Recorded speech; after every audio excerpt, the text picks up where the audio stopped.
Benzene is aromatic compound. Aromatic compound क्यों होता है वो बताया था। बेंजीन रिंग का स्ट्रक्चर किसने शो किया था वो बताया था। बेंजीन रिंग के दो रेजोनेंस स्ट्रक्चर्स होते हैं, दोनों में पाई बॉन्ड का पोजीशन जो रहेगा वो चेंज होगा, ठीक है। उसके बाद हमने ये देखा था इलेक्ट्रॉन ब्रीच होता है बिकॉज उसके पास 3 पाई बॉन्ड है और 6 पाई इलेक्ट्रॉन्स है, so basically it is electron breach. उसके बाद हमने बेंजीन के प्रिपरेशन मेथड देखे थे। तो मुझे बताओ हमने कितने प्रिपरेशन मेथड पढ़ लिए हैं। बेंजीन के कितने प्रिपरेशन मेथड पढ़ लिए थे हमने। बेंजीन के 2 प्रिपरेशन मेथड पढ़ लिए थे। पहला जो प्रिपरेशन मेथड था वो था इथाइन का ट्राइमराइजेशन, इथाइन का ट्राइमराइजेशन, और दूसरा जो रिएक्शन था वो था फिनॉल का रिएक्शन Zn के साथ करेंगे। ओके, मुझे बताओ यहाँ पे जो रिएक्टेंट था उसका मॉलिक्यूलर फॉर्मूला था C6H6O1, सही या गलत। ये रिएक्टेंट का मॉलिक्यूलर फॉर्मूला था, सही है ना। हाँ, हम देखेंगे। सो this is the molecular formula of product, this is the molecular formula of product. Okay, अब मैं बोला कि मैं रिएक्टर को प्रोडक्ट में कन्वर्ट करता हूँ, मैं इस रिएक्शन को इस प्रोडक्ट में कन्वर्ट करता हूँ, तो मैं इस रिएक्शन को कौन सा रिएक्शन बोलूँ। मैं इस रिएक्शन को ऑक्सीडेशन रिएक्शन बोलूँ या मैं इस रिएक्शन को रिडक्शन रिएक्शन बोलूँ। कौन सा रिएक्शन बोलना ज्यादा सही रहेगा। This should be oxidation reaction, this should be reduction reaction. अब आप बोलोगे सर हम कैसे पता लगाएंगे। तो पता लगाना बहुत सिंपल है। Number of carbon atom same है, हाइड्रोजन 6 है, यहाँ पे भी हाइड्रोजन 6 है, इसके पास ऑक्सीजन 1 है और इसके पास ऑक्सीजन नहीं है। तो जिस रिएक्शन में ऑक्सीजन को ऐड करते हैं उसको बोलते हैं ऑक्सीडेशन, और जिस रिएक्शन में ऑक्सीजन को रिमूव करते हैं उसको बोलते हैं रिडक्शन। तो ये जो रिएक्शन है इस रिएक्शन को हम बोलेंगे रिडक्शन। किसी ने आपको पूछा हम इसको रिडक्शन रिएक्शन क्यों बोलेंगे, तो बोल सकते हैं इस रिएक्शन में हम ऑक्सीजन को लूज करते हैं and that's why this is reduction reaction. तो हम इसको बोल सकते हैं this is the reduction of phenol. अब यहाँ पे हम लोग क्या करेंगे, थर्ड प्रिपरेशन मेथड देखेंगे। इसके पहले कि मैं थर्ड प्रिपरेशन मेथड पढ़ाऊं, मैं थोड़ा सा रिकॉल करना चाहता हूँ कि हमने एल्केन के प्रिपरेशन मेथड कौन से देखे थे। तो जब हमने एल्केन के प्रिपरेशन मेथड देखे थे तो उसमें एक रिएक्शन ऐसा था जिसमें हमने NaOH और KOH को यूज किया था, CaO को। आप देखो पेजेस टर्न करके देखो, हमने एक ऐसा प्रिपरेशन देखा था, प्रिपरेशन ऑफ एल्केन, जिसमें हमने NaOH को और CaO को यूज किया था। उस रिएक्शन का नाम क्या था आप मुझे बता सकते हो। एक बार चेक करके बताओ। जो हमने प्रिपरेशन ऑफ एल्केन पढ़ा था, तो प्रिपरेशन ऑफ एल्केन में हमने एक ऐसा रिएक्शन पढ़ा था जिसमें NaOH और CaO को यूज किया था। उस रिएक्शन का नाम क्या था, मैं भूल गया हूं, तो आप मुझे प्लीज रिमाइंड करके बता सकते हो। वर्ड्स रिएक्शन नहीं है, वर्ड्स रिएक्शन में ओनली सोडियम मेटल को यूज किया था ड्राई ईथर के प्रेजेंस में, तो it's not a words reaction. Anyone, preparation of alkene जिसमें हमने NaOH और CaO को यूज किया था। वेरी गुड, 2 लोगों का आंसर आ गया है। ग्रेसी का आंसर मिला है और ऋषभ का आंसर मिला है। अभी तक 2 लोगों का आंसर मिला है, एक ग्रेसी और दूसरा ऋषभ। जल्दी से देख के बताओ। प्रिपरेशन ऑफ एल्केन जिसमें हमने NaOH और CaO को यूज किया था।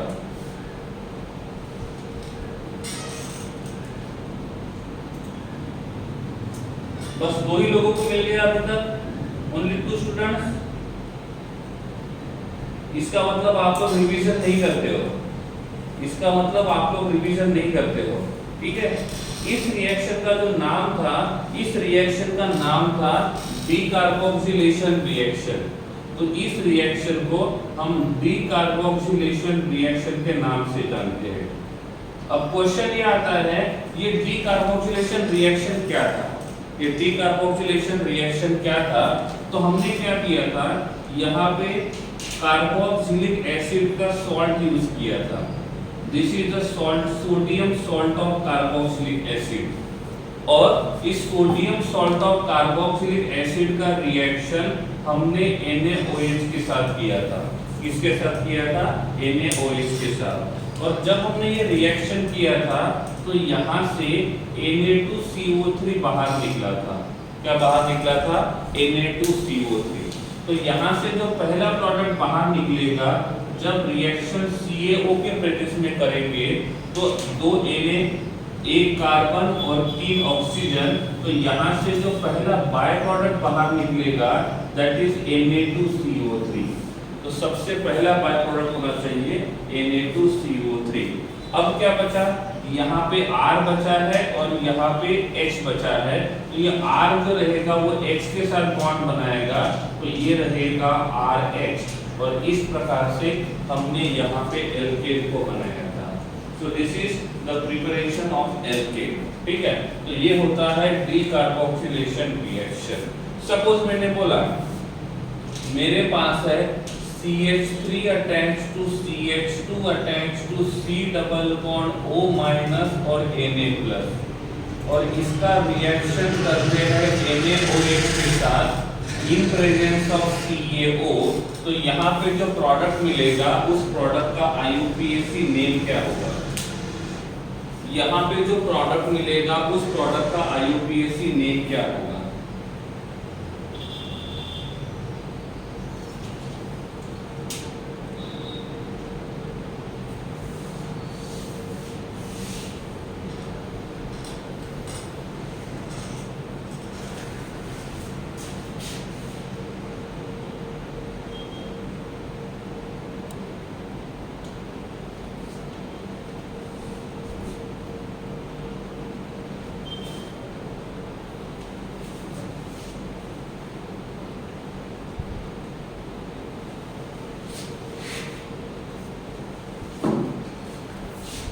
ठीक है, ओके।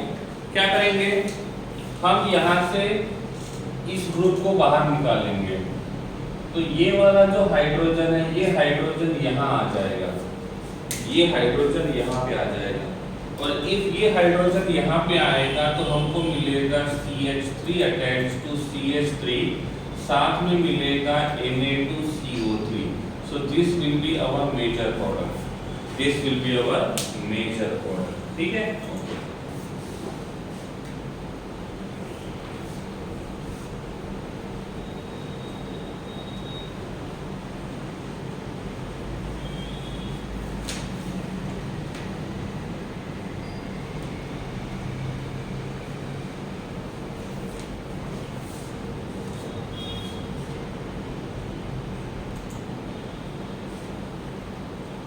ठीक है, ओके।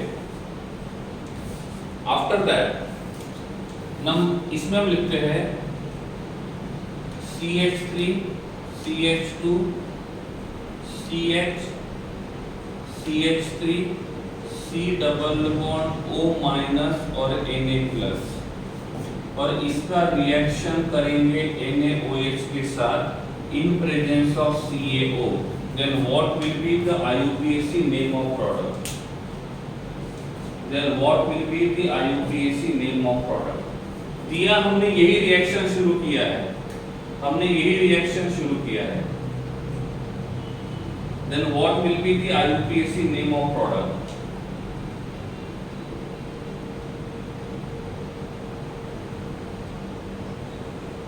क्या होगा? This will remove, इसको हम लोग रिमूव करेंगे तो ये बन जाएगा Na2CO3, और यहाँ पे जो हाइड्रोजन है वो हाइड्रोजन यहाँ अटैच्ड हो जाएगा।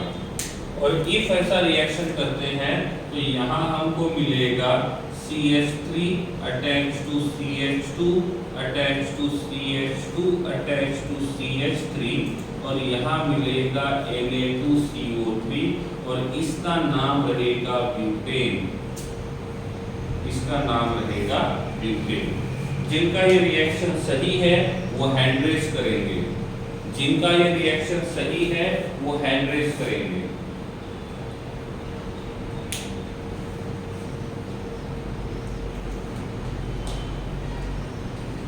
ओके, नेक्स्ट रिएक्शन प्रैक्टिस कर दिए बस, दूसरा कुछ नहीं। Next reaction CH3 CH CH3 CH CH3 C double bond O minus और Na प्लस, इसका रिएक्शन करेंगे NaOH के साथ in presence of CaO, then what will be the IUPAC name of product?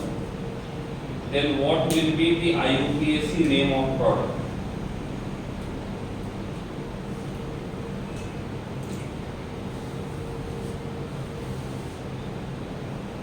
Rishabh, check it again. Check it again, Rishabh.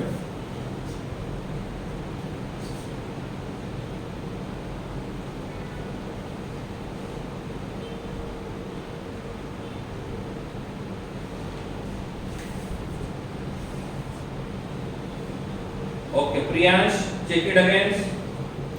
Check it again. Okay, क्या करेंगे? ये बाहर निकल जाएगा और जिस कार्बन से बाहर निकला था उसी कार्बन पे H अटैच्ड होगा। So here product will be CH3 CH CH3 CH2 CH3, इसका नाम रहेगा 2-मिथाइल ब्यूटेन, इसका नाम रहेगा 2-मिथाइल ब्यूटेन। और यहाँ पे जो बाय प्रोडक्ट मिलेगा ये रहेगा Na2CO3। ये रिएक्शन जिसको समझा है वो हैंड रेस करेंगे, जिनको नहीं समझा है वो अपना डाउट चैट बॉक्स में लिखेंगे, जो भी आपको नहीं समझा है वो।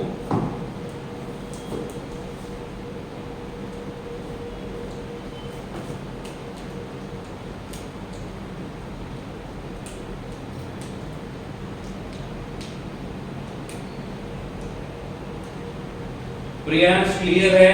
आपका प्रोडक्ट आई थिंक गलत था। Priyansh clear now?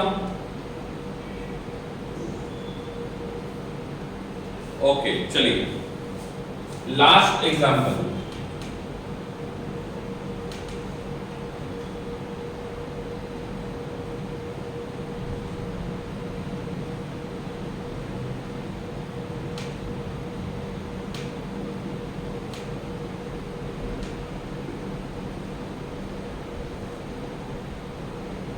What will be the product?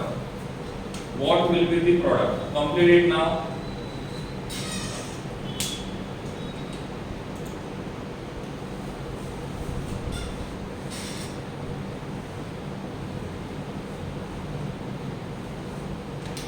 After completion, you can write your answer in chat box or you can raise your hand. Both options you have. After each question, after the completion of question, you have two options: either raise your hand, otherwise you can write your answer in chat box. Both options you have.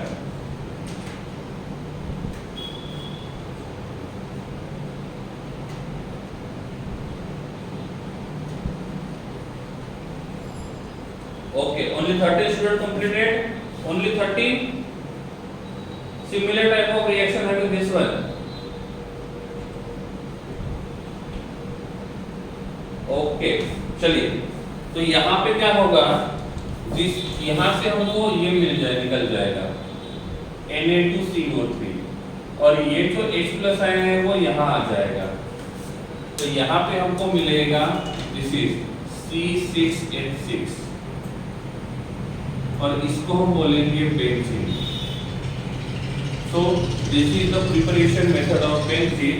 So benzene का preparation करने का ये है reaction number 1, reaction number 3। Reaction number 1 जो था वो ethyne से था, रिएक्शन नंबर 2 जो था वो फिनॉल से था, और ये रिएक्शन नंबर 3 है जिसमें हमने डीकार्बोक्सिलेशन रिएक्शन किया और डीकार्बोक्सिलेशन रिएक्शन करके हमने बेंजीन को बनाया। जिनको समझा है वो हैंड रेस करेंगे, जिनको नहीं समझा है चैट बॉक्स में पूछ सकते हो। After each reaction I am asking doubts, after each reaction I am asking doubt and everything is recorded. कल जाके आप ये नहीं बोल सकते हो कि सर ने हमको पूछा नहीं है, ठीक है? आप मीटिंग में हो मैंने आपको पूछा है, समझा है कि नहीं समझा है? समझा है तो हैंड रेज करना है, नहीं समझा है तो अपना आंसर जो रहेगा, डाउट जो रहेगा वो चैट बॉक्स में लिखना है। तो ये प्रूफ के तौर पे रखना पड़ेगा आगे जाके, ठीक है? समझा है तो हैंड रेज करो, नहीं समझा है तो चैट बॉक्स में लिखो।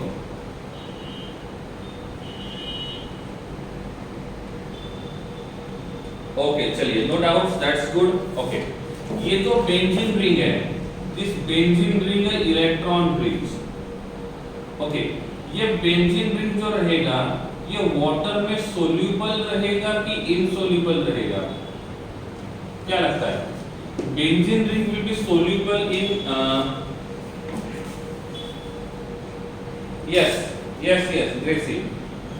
इफ H2 ऐड करेंगे तो ग्रेसी, हाँ। Okay, so this benzene is a C6H6।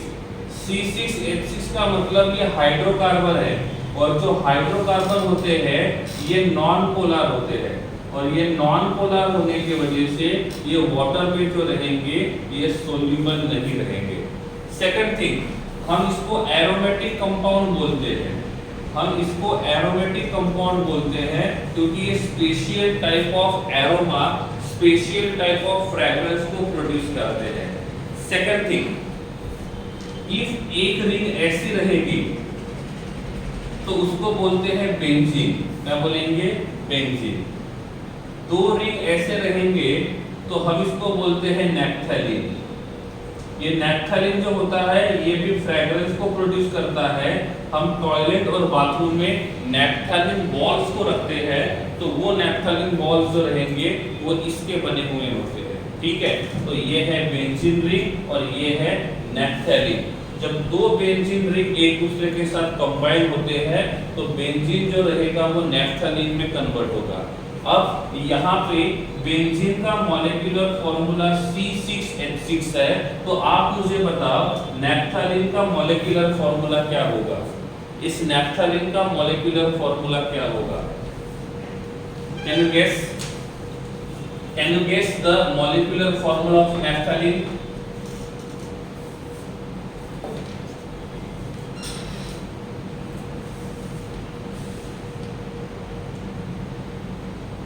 Okay, answers अलग अलग है, कोई बात नहीं, स्ट्रक्चर ड्रॉ करते हैं, ठीक है?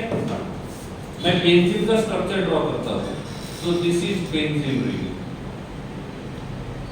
Okay, alternate single bond, double bond.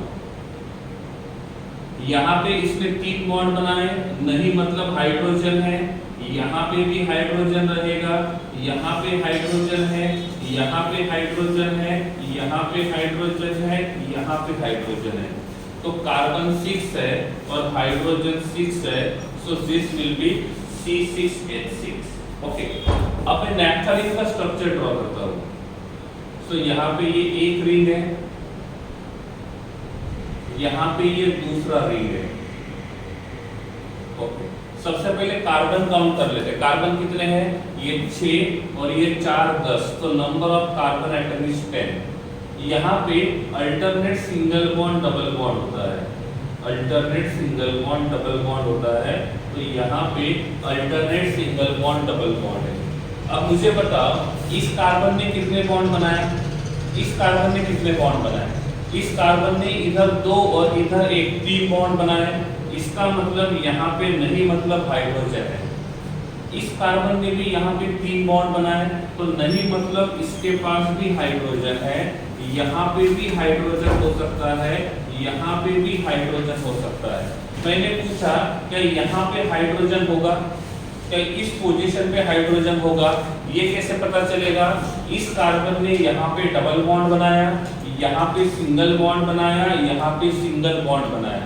तो ये वाला जो कार्बन है उस कार्बन ने अपनी वैलेंसी को सेटिस्फाई कर लिया है, और जब ये वैलेंसी को सेटिस्फाई करेगा तो इसके पास कोई भी हाइड्रोजन नहीं रहेगा, इसके पास भी हाइड्रोजन नहीं रहेगा। इसके पास हाइड्रोजन रहेगा, यहाँ पे एक हाइड्रोजन है, यहाँ पे एक हाइड्रोजन है, यहाँ पे एक हाइड्रोजन है। अब हाइड्रोजन काउंट करो कितने हो गए?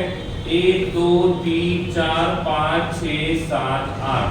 So number of hydrogen will be C10H8। देखो हम रट्टा तो मार लेंगे, लेकिन ये भी समझ में आना चाहिए कि फॉर्मूला बना कैसे। तो नैप्थलीन का जो मॉलिक्यूलर फॉर्मूला रहेगा वो क्या रहेगा, C10H8। जिनको ये C10H8 कैसे आया है वो समझ में आ गया है तो हैंड रेज करो, डाउट्स है तो चैट बॉक्स में लिख भेजो। ये मॉलिक्यूलर फॉर्मूला कैसे हुआ, ये जिसको समझ में आ गया है वो हैंड रेज करेंगे, जिनको नहीं समझा है वो चैट बॉक्स में लिखेंगे।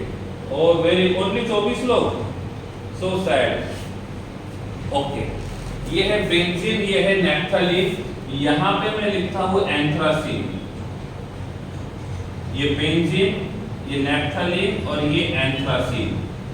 अब ये तो एंथ्रासीन है, इसका मॉलिक्यूलर फॉर्मूला आप मुझे बताओगे। ये जो एंथ्रासीन है, इस एंथ्रासीन का मॉलिक्यूलर फॉर्मूला आप मुझे बताओगे। Molecular formula of anthracene,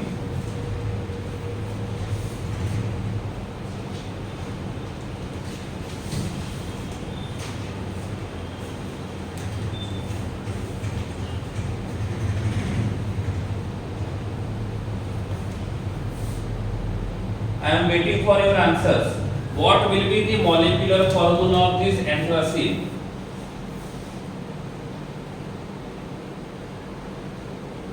Raj, Rohan, Dev, Diya, Riya, Diya, Sahil, correct answer है। इसका जो मॉलिक्यूलर फॉर्मूला रहेगा वो रहेगा C14H10। इसका मॉलिक्यूलर फॉर्मूला रहेगा C14H10। हाइड्रोजन 10 कहां पे रहेंगे, एक हाइड्रोजन यहाँ पे, दूसरा यहाँ पे, तीसरा यहाँ पे, चौथा यहाँ पे। This is number 5, this is number 6, this is number 7, number 8, number 9 और number 10। So these are 10 hydrogen. जिनको समझा है वो हैंड रेज करेंगे, नहीं समझा है चैट बॉक्स में लिख भेजेंगे। अरे इतना सिंपल कंसेप्ट है कि आधे लोग तो हैंड रेज कर ही सकते हो।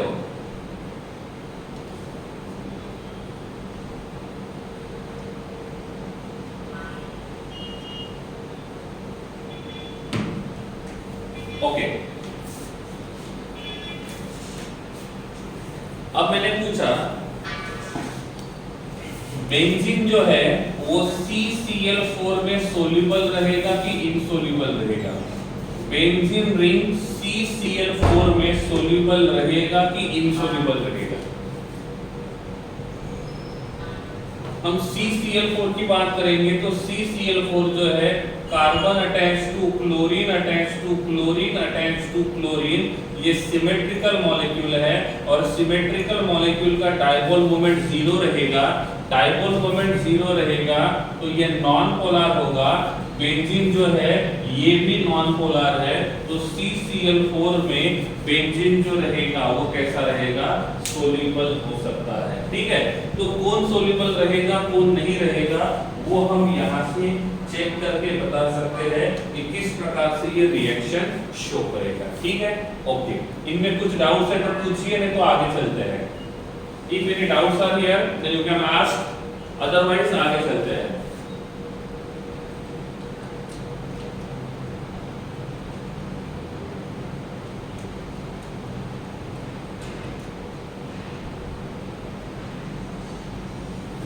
ओके, चलिए।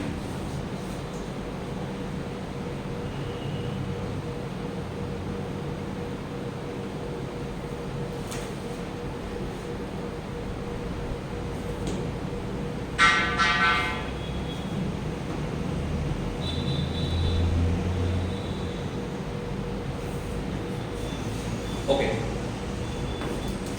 हमने सबस्ट्रेट पढ़ा था और हमने रिएजेंट पढ़े थे। ठीक है, हमने रिएजेंट को दो पार्ट में डिवाइड किया था। एक को मैंने बोला था इलेक्ट्रोफाइल और दूसरे को मैंने बोला था न्यूक्लियोफाइल। क्लियर है? एक को हमने बोला था इलेक्ट्रोफाइल और दूसरे को हमने बोला था न्यूक्लियोफाइल। इलेक्ट्रोफाइल जो है वो इलेक्ट्रॉन डेफिशिएंट होता है। इलेक्ट्रोफाइल जो रहेगा वो इलेक्ट्रॉन डेफिशिएंट होता है और न्यूक्लियोफाइल जो रहेगा ये इलेक्ट्रॉन रीच होगा। ये कैसा होगा? Electron reach. ठीक है। अब मैंने पूछा मेरे पास BH3 है, BH3, तो ये BH3 के ऊपर इलेक्ट्रोफाइल और न्यूक्लियोफाइल में से कौन अटैक कर सकता है? मेरे पास यहाँ पे BH3 है, तो BH3 के ऊपर इलेक्ट्रोफाइल अटैक करेगा कि न्यूक्लियोफाइल अटैक करेगा? मैंने ये नहीं पूछा कि BH3 किसका काम करेगा। क्वेश्चन सुनो प्रॉपर्ली। मैंने ये नहीं पूछा BH3 किसका काम करेगा, मैंने पूछा इलेक्ट्रोफाइल और न्यूक्लियोफाइल। इलेक्ट्रोफाइल का मतलब होता है जो इलेक्ट्रॉन डेफिशिएंट है खुद, और जो खुद इलेक्ट्रॉन रीच होता है वो न्यूक्लियोफाइल। तो इन दोनों में से इस BH3 के ऊपर कौन अटैक करेगा? इलेक्ट्रोफाइल अटैक करेगा कि न्यूक्लियोफाइल अटैक करेगा? क्वेश्चन क्लियर है? BH3 के ऊपर इलेक्ट्रोफाइल या न्यूक्लियोफाइल दोनों में से कौन अटैक करेगा? ओके। अब ये इलेक्ट्रॉन डेफिशिएंट है, तो वो इलेक्ट्रॉन डेफिशिएंट के ऊपर अटैक करेगा या इलेक्ट्रॉन रिच के ऊपर?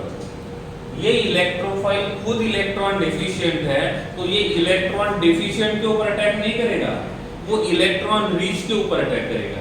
Am I right? ओके। ये न्यूक्लियोफाइल खुद इलेक्ट्रॉन रिच है, तो ये खुद इलेक्ट्रॉन रिच होने की वजह से ये इलेक्ट्रॉन रिच के ऊपर अटैक नहीं करेगा, इलेक्ट्रॉन डेफिशिएंट के ऊपर अटैक करेगा।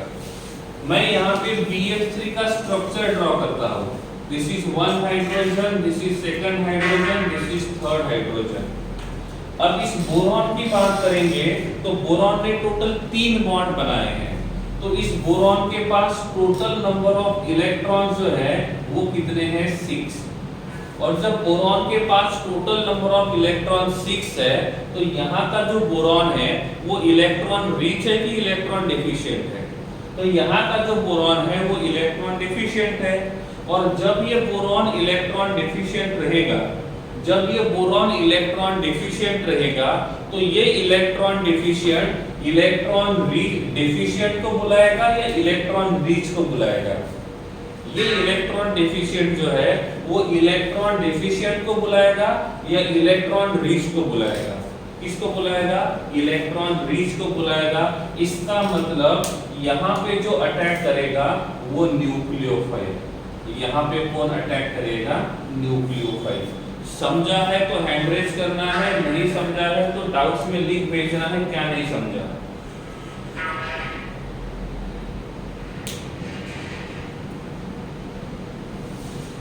ओनली 20, ओनली 18 बस? क्या बात है। ठीक है, चलिए ओके। क्या बोला मैंने? देखो फिर से एक बार रिपीट करता हूं। इलेक्ट्रोफाइल इलेक्ट्रॉन डेफिशिएंट है, इलेक्ट्रॉन रिच पे अटैक करेगा।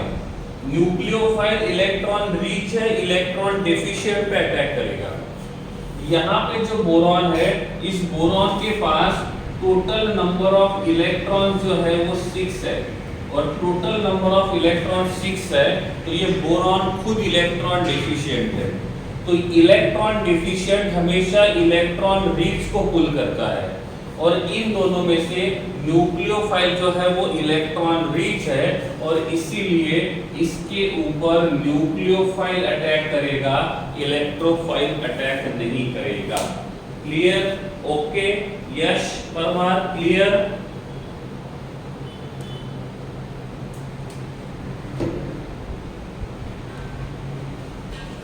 ओके। नंबर 2 मैंने यहां लिखा NH3। ये NH3 के ऊपर कौन अटैक करेगा? इलेक्ट्रोफाइल अटैक करेगा या न्यूक्लियोफाइल? अटैक कौन करेगा ये पूछा है मैंने।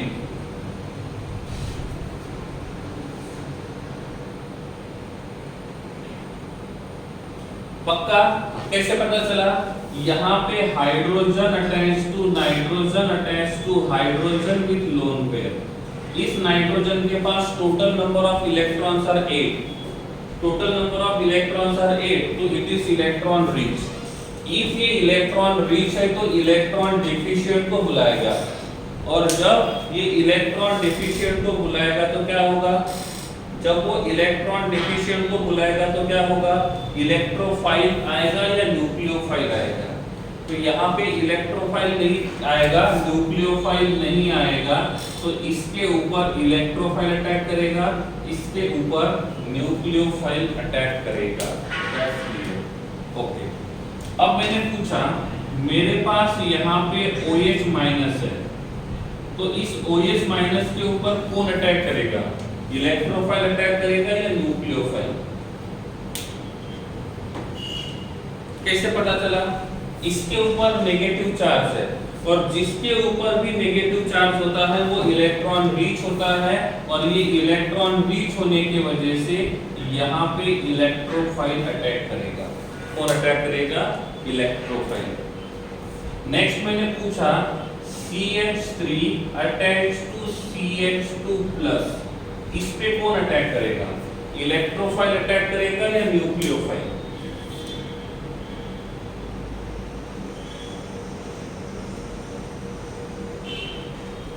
इस पे कौन अटैक करेगा, इलेक्ट्रोफाइल या न्यूक्लियोफाइल?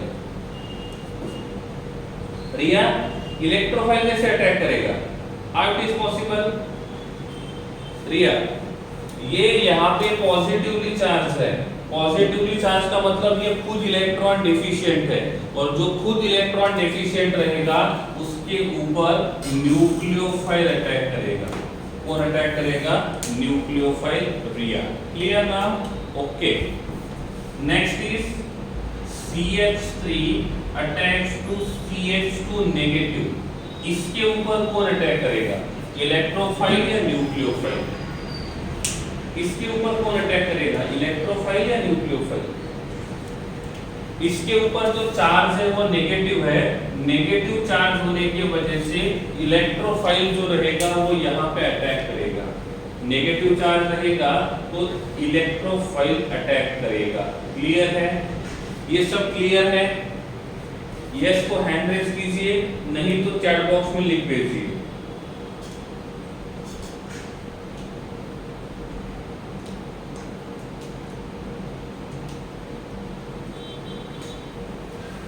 ओके, अब इस कड़ी में नेक्स्ट वाला एग्जांपल मेरा है this one, CH2 double bond CH2, इसके ऊपर कौन अटैक करेगा, इलेक्ट्रोफाइल या nucleophile? CH2 double bond CH2 के ऊपर कौन अटैक करेगा, इलेक्ट्रोफाइल या न्यूक्लियोफाइल?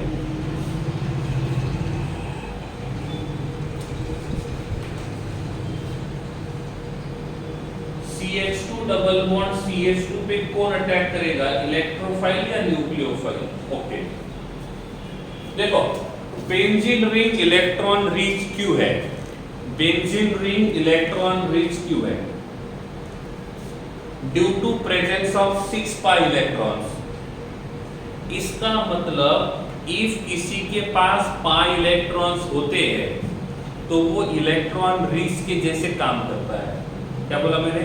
इफ किसी के पास pi बॉन्ड्स है, इसका मतलब उसके पास pi इलेक्ट्रॉन्स है, और इफ किसी के पास pi इलेक्ट्रॉन्स रहेंगे, pi बॉन्ड्स रहेंगे, तो वो इलेक्ट्रॉन रिच का काम करेगा।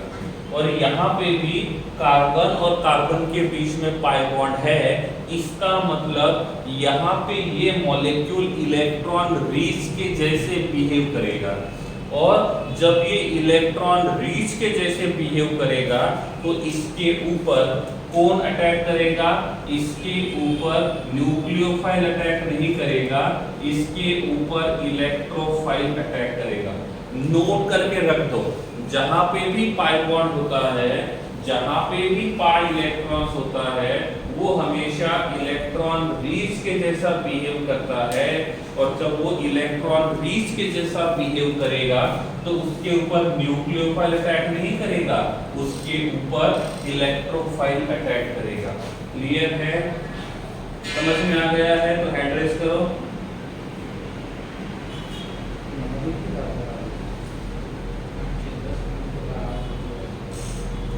ओके, ठीक है, चलिए अब मैंने पूछा मेरे पास यहाँ पे बेंजीन रिंग है,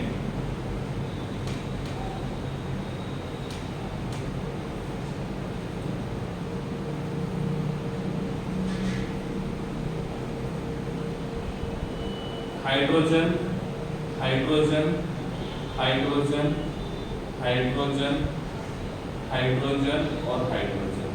ठीक, दूसरा मैंने यहां ड्रॉ कर दिया। ठीक है, this is hydrogen, this is hydrogen, this is hydrogen, ये hydrogen, double bond, this is 2 hydrogen, 2 hydrogen. इसका मॉलिक्यूलर फॉर्मूला है C6H6, इसका मॉलिक्यूलर फॉर्मूला है C6H8। इसको मैंने बोला है मॉलिक्यूल A और इसको मैंने बोला है मॉलिक्यूल B।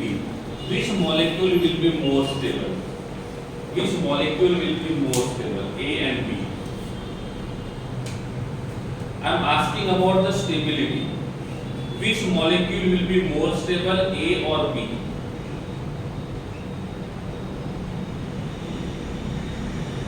तो मॉलिक्यूल A जो रहेगा ये मोर स्टेबल है and this is less stable. इसका रीजन ऐसा है, इसका रीजन ऐसा है, ये एरोमेटिक है और ये एरोमेटिक नहीं है। और जितने भी एरोमेटिक मॉलिक्यूल्स होते हैं ये हमेशा स्टेबल मॉलिक्यूल होते हैं। कैसे होते हैं? स्टेबल। तो जब इस मॉलिक्यूल को इसमें कन्वर्ट करना है तो हमको क्या करना पड़ेगा? पाई बॉन्ड को तोड़ना पड़ेगा। लेकिन ये जो बेंजीन रिंग है वो पाई बॉन्ड को तोड़ने की परमिशन नहीं देगा। पाई बॉन्ड को तोड़ने की परमिशन क्यों नहीं देगा? पाई बॉन्ड को तोड़ने की परमिशन इसलिए नहीं देगा क्योंकि इफ ये पाई बॉन्ड टूट जाता है और ये मॉलिक्यूल इसमें कन्वर्ट होगा तो इसका एरोमेटिक नेचर चला जाएगा and aromatic compounds are more stable. ये एरोमेटिक कंपाउंड है, ये एरोमेटिक कंपाउंड नहीं है। तो आप बेंजीन रिंग का पाई बॉन्ड तोड़ोगे तो ये एरोमेटिक से नॉन एरोमेटिक बन जाएगा, ये एरोमेटिक से नॉन एरोमेटिक बन जाएगा तो इसका स्टेबिलिटी कम हो जाएगा। तो मुझे बताओ नॉर्मल कंडीशन में ये जो बेंजीन रिंग है ये इस पाई बॉन्ड को तोड़ना पसंद करेगा या सिग्मा बॉन्ड को तोड़ना पसंद करेगा? नॉर्मल कंडीशन में ये पाई बॉन्ड को तोड़ना पसंद करेगा या सिग्मा बॉन्ड को? लेकिन रूल के हिसाब से क्या होता है? रूल के हिसाब से क्या होता है? पाई बॉन्ड जल्दी टूटता है और सिग्मा बॉन्ड बाद में टूटता है। तो रूल के हिसाब से ये पाई बॉन्ड जल्दी टूटना चाहिए था और सिग्मा बॉन्ड बाद में टूटना चाहिए। बट रियल में ऐसा नहीं होगा देवर्स, रियल में ऐसा नहीं होगा क्योंकि इफ ये पाई बॉन्ड टूटता है तो इसका एरोमेटिक नेचर चला जाएगा। मतलब जो पहले कंप्लीट रेजोनेंस शो करके एरोमेटिक नेचर शो करता था वो एरोमेटिक नेचर ये शो नहीं करेगा और इसीलिए ये पाई बॉन्ड जो नॉर्मली वीक होता है फिर भी बेंजीन रिंग अपना पाई बॉन्ड तोड़ना पसंद नहीं करेगा। समझ में आ गया देवर्स? इन केस हमने ये बॉन्ड तोड़ दिया, तो बेंजीन रिंग के ऊपर नेगेटिव चार्ज आएगा और हाइड्रोजन के ऊपर पॉजिटिव चार्ज आएगा। तो ये वाला मॉलिक्यूल पहले भी एरोमेटिक था और ये मॉलिक्यूल अभी भी एरोमेटिक रहेगा। इसका मतलब इस बॉन्ड को तोड़ने के वजह से इसके एरोमेटिक नेचर के ऊपर कोई फर्क नहीं पड़ रहा है और इसीलिए नहीं समझा साहिब? फिर से बताता हूं मैं, देखो repeating again. Okay Sahib, if हमने ये वाला पाई बॉन्ड तोड़ के यहाँ पे हाइड्रोजन को लगा दिया तो ये मॉलिक्यूल मिलेगा। दूसरा, हम यहाँ पे दूसरा जो मॉलिक्यूल है वो इस प्रकार से ड्रॉ करते हैं जिसमें alternate single bond double bond है। ठीक है, सभी कार्बन पे हाइड्रोजन है, मैंने एक ही कार्बन पे हाइड्रोजन ड्रॉ किया। ठीक है Sahil, do you know what is aromatic molecule? Sahil, do you know what is aromatic molecule? Conditions of aromatic molecule? Sahil, do you know what are the conditions of aromatic compound? Okay, that is good.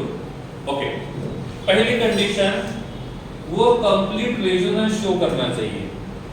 इसके पास double single है तो ये complete resonance करेगा और जब एक complete resonance show करेगा इसका मतलब ये एरोमेटिक होगा, लेकिन यहाँ पे रेजोनेंस यही तक है, यहाँ पे नहीं है।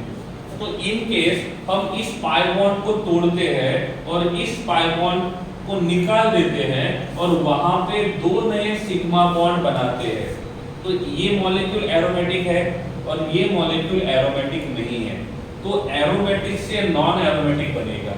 और जब भी कोई मॉलिक्यूल एरोमेटिक से नॉन एरोमेटिक बनता है तो उसका स्टेबिलिटी कम होता है, सबसे ज्यादा स्टेबल होते हैं एरोमेटिक मॉलिक्यूल्स। तो इफ हम ये पाई बॉन्ड तोड़ेंगे तो इसका स्टेबिलिटी कम हो जाएगा, ठीक है। दूसरी कंडीशन क्या है? दूसरी कंडीशन क्या है? हम इस सिग्मा बॉन्ड को तोड़ेंगे और इफ आप इस सिग्मा बॉन्ड को तोड़ोगे तो यहाँ पे आएगा नेगेटिव चार्ज और यहाँ पे आएगा पॉजिटिव चार्ज। ये पहले भी रेजोनेंस शो करता था, ये बाद में भी रेजोनेंस शो कर रहा है। ये पहले भी एरोमेटिक था, ये अभी भी एरोमेटिक है। इसका मतलब ये सिग्मा बॉन्ड टूटने से या ना टूटने से इसके एरोमेटिक नेचर के ऊपर कोई फर्क नहीं पड़ता है, मतलब इसके स्टेबिलिटी के ऊपर कोई फर्क नहीं पड़ेगा। लेकिन हम ये पाई बॉन्ड तोड़ के ऐसा मॉलिक्यूल बनाएंगे तो ये एरोमेटिक से नॉन एरोमेटिक बन जाएगा, और जब वो नॉन एरोमेटिक बनेगा तो उसका स्टेबिलिटी जो रहेगा वो कम हो जाएगा, और इसीलिए वो सिग्मा बॉन्ड तोड़ना पसंद करेगा, पाई बॉन्ड तोड़ना पसंद नहीं करेगा। जिनको ये समझ में आ गया है कि वो सिग्मा बॉन्ड क्यों तोड़ेगा, पाई बॉन्ड क्यों नहीं तोड़ेगा, वो हैंड रेज कर सकते हो। जिनको नहीं समझा है वो चैट बॉक्स में अपना क्वेश्चन लिख सकते हो।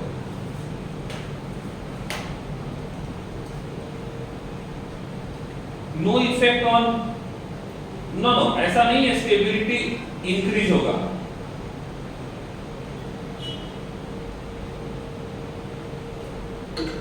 देवस, इसका मतलब ये नहीं है कि हमने सिग्मा बॉन्ड तोड़ा तो उसका स्टेबिलिटी बढ़ेगा। देखो, हम जब भी किसी का रिएक्शन करते हैं देवर्स, तो हमको किसी बॉन्ड को तोड़ना होगा। पहले बॉन्ड को तोड़ेंगे, बाद में बॉन्ड को बनाएंगे, तो पहले बॉन्ड को तोड़ना तो होगा ना। अब बॉन्ड को तोड़ेंगे तो हमारे पास ऑप्शन दो है, या तो पाई तोड़ो या तो सिग्मा तोड़ो। पाई तोड़ने से स्टेबिलिटी बहुत कम हो रहा है, सिग्मा तोड़ने से स्टेबिलिटी के ऊपर ज्यादा फर्क नहीं पड़ेगा, और इसीलिए हम सिग्मा बॉन्ड तोड़ेंगे। हाँ, ये नेगेटिवली चार्ज बनेगा तो स्टेबिलिटी कम हो जाएगा, लेकिन उतना भी ज्यादा नहीं होगा, और इसीलिए मैं कंपेयर कर रहा हूं इन दोनों को, ठीक है। तो सिग्मा बॉन्ड तोड़ेंगे, पाई बॉन्ड तोड़ेंगे, दोनों में स्टेबिलिटी कम होगा, लेकिन इसमें स्टेबिलिटी बहुत ज्यादा कम होगा। यहाँ पे हमको इंटरमीडिएट मिल रहा है, यहाँ पे हमको प्रोडक्ट मिल रहा है। इंटरमीडिएट किसी के साथ रिएक्शन करके प्रोडक्ट बना सकता है। एक बात और, मैंने बोला है नॉर्मल कंडीशन में, बोला है नॉर्मल कंडीशन में पाई बॉन्ड नहीं टूटेगा, सिग्मा बॉन्ड टूटेगा। ध्यान रखना है, एक वर्ड यूज किया है नॉर्मल कंडीशन, तो नॉर्मल कंडीशन में पाई बॉन्ड नहीं टूटेगा, सिग्मा बॉन्ड टूटेगा। क्लियर? ओके। अब मुझे बताइए, ये जो बेंजीन रिंग है, ये इलेक्ट्रॉन रिच है या इलेक्ट्रॉन डेफिशिएंट है? ये जो बेंजीन रिंग है वो इलेक्ट्रॉन रिच है या इलेक्ट्रॉन डेफिशिएंट है? Electron rich. तो इसके ऊपर कौन अटैक करेगा? इलेक्ट्रोफाइल अटैक करेगा या न्यूक्लियोफाइल? इसके ऊपर कौन अटैक करेगा? इलेक्ट्रोफाइल अटैक करेगा या न्यूक्लियोफाइल? ओके। अब वो इलेक्ट्रोफाइल जब अटैक करेगा तो वो सब्स्टिट्यूशन रिएक्शन करेगा या एडिशन रिएक्शन?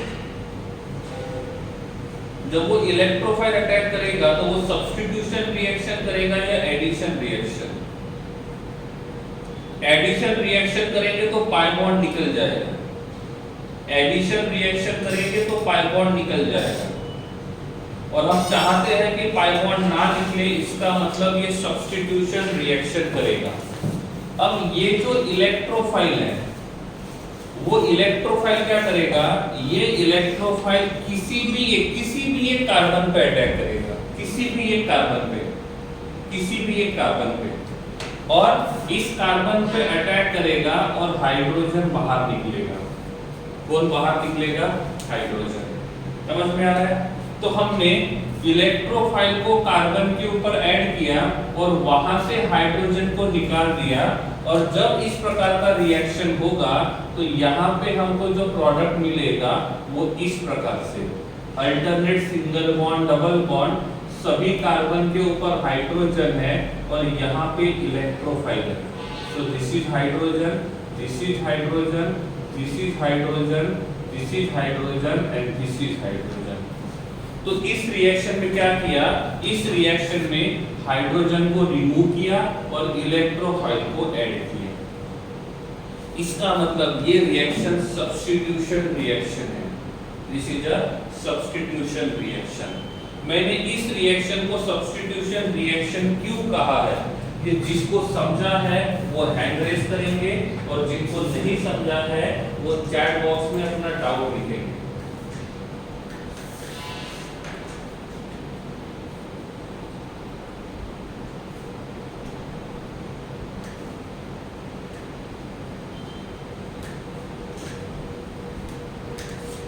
बस 18 लोगों को समझ में आया, बाकी डाउट तो कोई पूछ नहीं रहा है। जब 18 को ही समझ में आया तो बाकी लोग डाउट पूछना चाहिए ना, तो डाउट पूछने के लिए भी नहीं है। ओके ठीक है, चलिए फिर से एक्सप्लेन करना है। चलो फिर से एक्सप्लेन करता हूं मैं।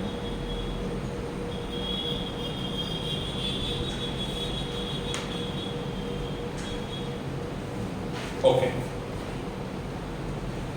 ऐसा बोला करो, फिर से रिपीट करना है, समझा है नहीं समझा है बोलोगे तो ही तो पता चलेगा ना। हाँ मैं आपको पूछ रहा था कि बेंजीन रिंग इलेक्ट्रॉन रिच है कि इलेक्ट्रॉन डेफिशिएंट है, तो आप लोगों ने बोला था कि benzene is a electron rich.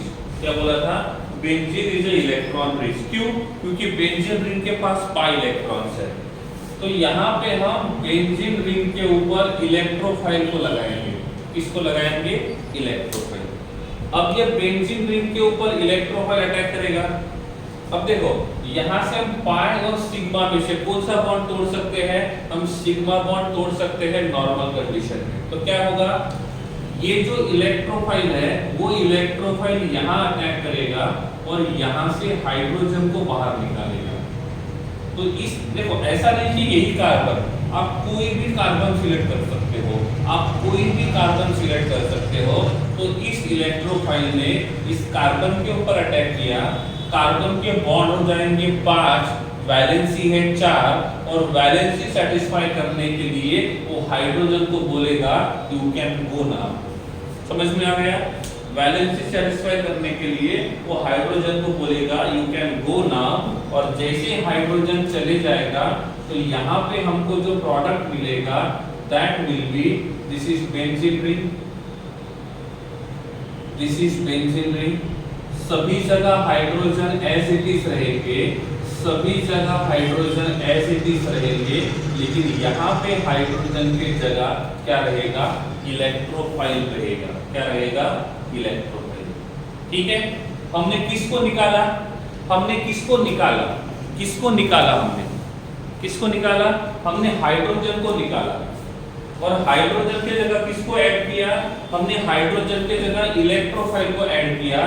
तो substitution of hydrogen bye electrophile, substitution of hydrogen by electrophile, and that's why this is called as electrophilic substitution reaction.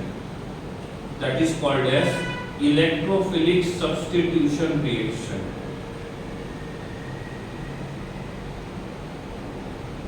That is electrophilic substitution reaction. समझ में आ गया? हमने इलेक्ट्रोफिलिक सब्स्टिट्यूशन रिएक्शन क्यों किया वो समझ में आ गया? काउगा, रीमा, ग्रेसी क्लियर है? जिनको समझा है वो हैंड रेज करो, नहीं समझा है तो आप चैट बॉक्स में लिख के भेजो। और हैंड रेज करने में कंजूसी नहीं करनी है, कंजूस कहीं के। हैंड रेज करने में कितने पैसे लगते हैं? कोई जीएसटी भी नहीं लगता है। लगता है कोई जीएसटी हैंड रेज करने पे? मैंने ऐसा ऐसा कौन सा क्वेश्चन पूछ लिया बड़ा? हैंड रेस करने के लिए तो बोला है ना, समझा है तो हैंड रेस किया तो अच्छा लगता है। फिर YouTube के ऊपर क्या करते हो? लाइक करो, शेयर करो, वो बोलते हैं ना, उनको अच्छा लगता है। वैसे ही हमको भी अच्छा लगता है, इतने लोगों को समझ में आ गया। ठीक है, अब एक बार हैंड रेस करने से नहीं होगा, जब भी समझ में आता है तो हैंड रेस करना है, नहीं समझा है तो चैट बॉक्स में पूछ सकते हो, उसके ऊपर भी कोई जीएसटी नहीं लगेगा, पूछने के ऊपर भी। ठीक है, ओके। तो ये समझ में आ गया कि हमने इसको इलेक्ट्रोफिलिक सब्स्टिट्यूशन रिएक्शन क्यों बोला है। क्लियर हो गया ना? ओके, चलिए। तो बेंजीन रिंग के ऊपर इलेक्ट्रोफाइल अटैक नहीं करेगा, कौन अटैक करेगा? सॉरी, न्यूक्लियोफाइल अटैक नहीं करेगा, कौन अटैक करेगा? इलेक्ट्रोफाइल अटैक करेगा। यस और नो? यस और नो? यस के लिए हैंड रेस करना है। ओके, चलिए आगे बढ़ते हैं।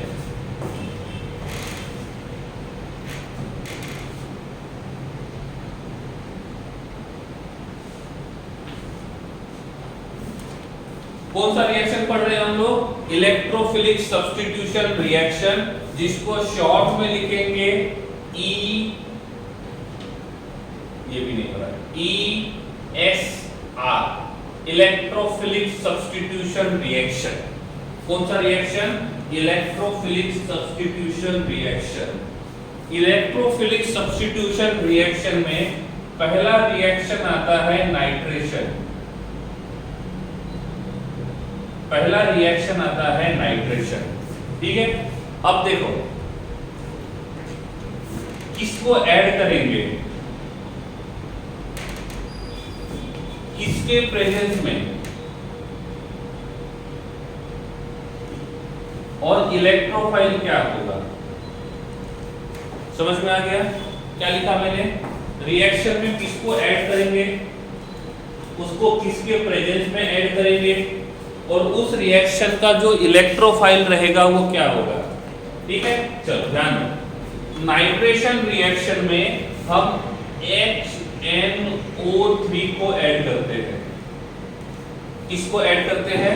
प्रेजेंस, प्रेजेंस, प्रेजेंस, हाँ प्रेजेंस। ओके, ठीक है, तो HNO3 को ऐड करेंगे, इन प्रेजेंस ऑफ H2SO4 ऐड करेंगे। ठीक है, तो ये HNO3 जो है वो दो पार्ट में स्प्लिट हो जाएगा, उनमें से इलेक्ट्रोफाइल जो रहेगा वो रहेगा NO2+1। क्या रहेगा? NO2+1। तो जब भी हम लोग नाइट्रेशन रिएक्शन करेंगे तो नाइट्रेशन रिएक्शन में HNO3 को ऐड करेंगे H2SO4 के प्रेजेंस में, तो इलेक्ट्रोफाइल रहेगा NO2। रिएक्शन करके बताता हूं। यहाँ पे मेरे पास बेंजीन रिंग है। कौन है? बेंजीन रिंग है। हर कार्बन पे एक एक हाइड्रोजन है। इसका रिएक्शन किया मैंने HNO3 के साथ इन प्रेजेंस ऑफ H2SO4। तो मुझे बताओ इस रिएक्शन का इलेक्ट्रोफाइल कौन हुआ? तो इस रिएक्शन का जो इलेक्ट्रोफाइल हुआ वो बन जाएगा NO2+। तो ये इलेक्ट्रोफाइल क्या करता है? हाइड्रोजन को निकाल के वहां बैठ जाता है। तो सेम कंडीशन, ये इलेक्ट्रोफाइल यहाँ जाएगा और यहाँ से हाइड्रोजन को बाहर निकालेगा, यहाँ से हाइड्रोजन को बाहर निकालेगा, और जब यहाँ से हाइड्रोजन को बाहर निकालेगा तो यहाँ पे हमको जो प्रोडक्ट मिलेगा that will B NO2। Same reaction, यहाँ पे जो रिएक्शन किया है वही यहाँ पे भी किया है। यहाँ पे बस इलेक्ट्रोफाइल लिखा है और हमने इलेक्ट्रोफाइल की जगह NO2 यूज किया, क्योंकि नाइट्रेशन रिएक्शन H2SO4 के प्रेजेंस में होता है और इलेक्ट्रोफाइल मिलता है NO2। समझा है तो हैंड रेस करो, नहीं समझा है तो चैट बॉक्स में नो लिख सकते हो या तो रिपीट लिख सकते हो। समझा है तो हैंड रेस करो।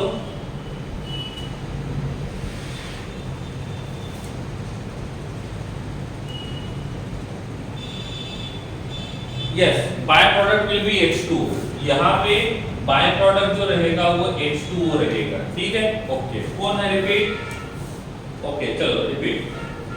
देखो ये रिएक्शन समझ में आया था। सिमिलर HNO3 का एडिशन करते हैं इन प्रेजेंस ऑफ H2SO4, तो इस रिएक्शन में हमको इलेक्ट्रोफाइल मिलता है NO2+1। ठीक है, तो जैसे यहाँ पे हमने इलेक्ट्रोफाइल का रिएक्शन कार्बन के ऊपर किया था, वहां से हाइड्रोजन को रिमूव किया था, सेम रिएक्शन यहाँ पे करना है। फर्क कितना है, यहाँ पे इलेक्ट्रोफाइल लिखा था जो जनरल कंसेप्ट है, और यहाँ पे हम रियल में NO2 को यूज कर रहे हैं। इसको यूज कर रहे हैं NO2 को।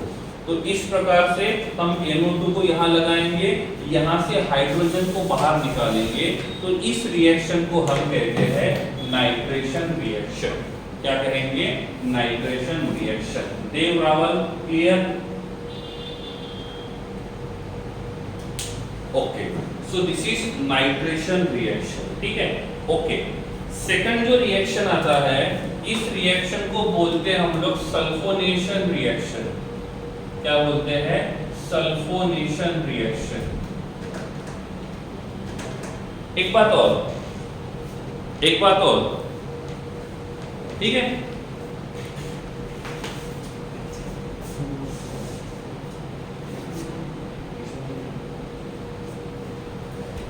ठीक है, ओके। तो यहां पे हम क्या करेंगे, अब करना है सल्फोनेशन। हाँ, मैं आपको बोल रहा था कि ये जो रिएक्शंस हम पढ़ रहे हैं, कुछ लोग इसलिए ज्वाइन नहीं कर रहे हैं क्लास, उनको लगता है कि ये 11 का है, हम 12 पढ़ेंगे।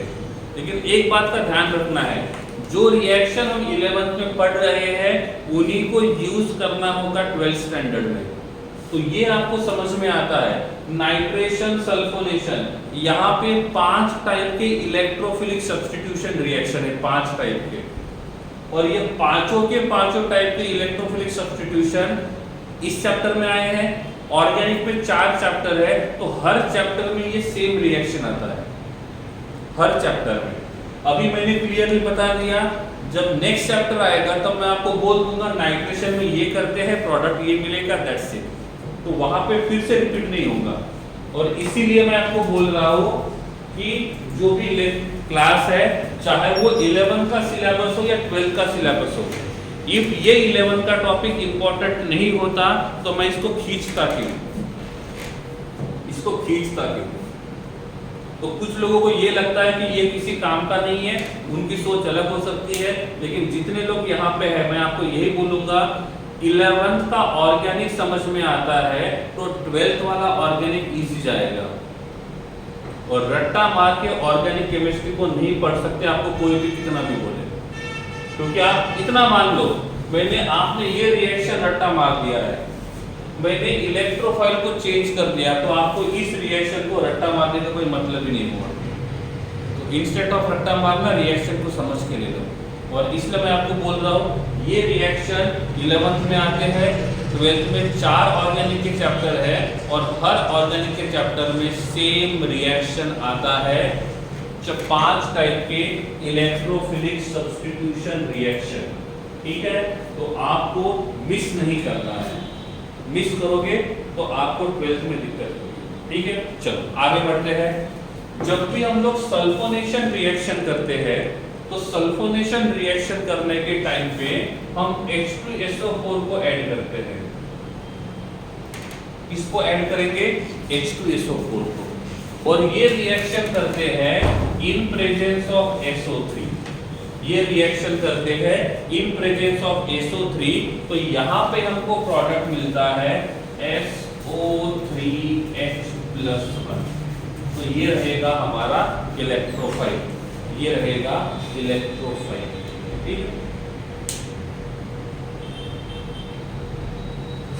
ठीक है, ग्रेसी, आपने HNO3 क्यों ऐड किया? क्योंकि हम लोग नाइट्रेशन रिएक्शन करते हैं।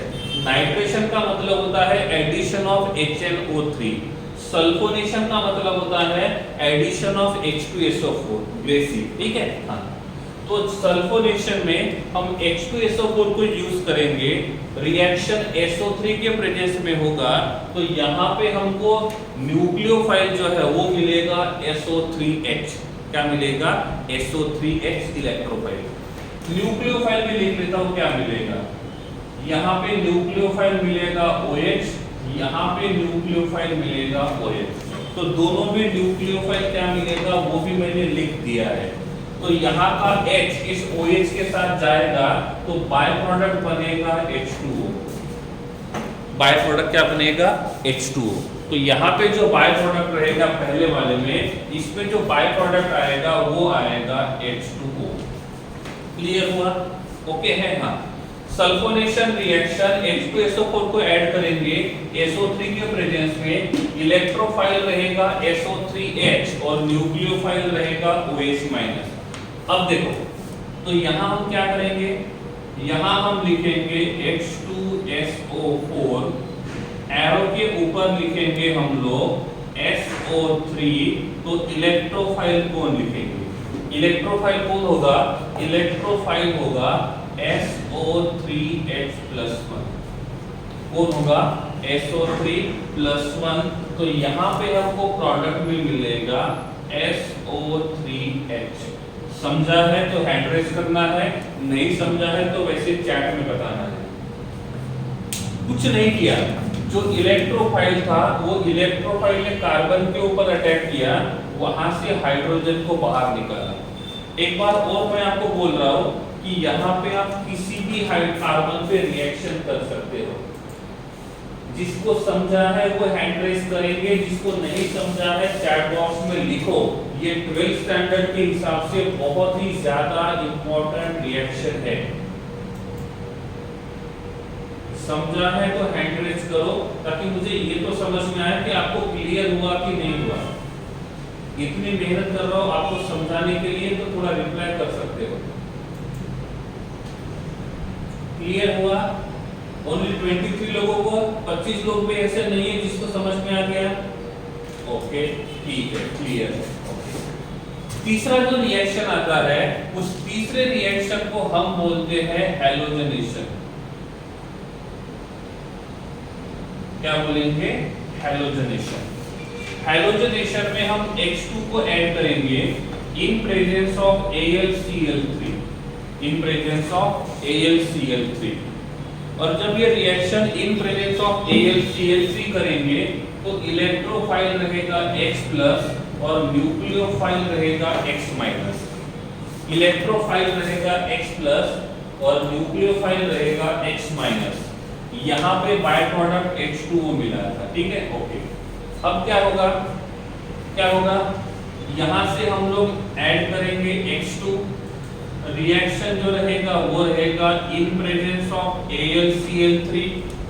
यहाँ पे जो इलेक्ट्रोफाइल मिलेगा वो मिलेगा X+। ये X+ यहाँ जाएगा, हाइड्रोजन को बाहर निकालेगा, तो यहाँ पे लगेगा X। क्लियर है? समझा? समझा है तो हैंड रेज करो, नहीं समझा है तो चैट बॉक्स में लिख सकते हो। अरे हैंड रेज करो।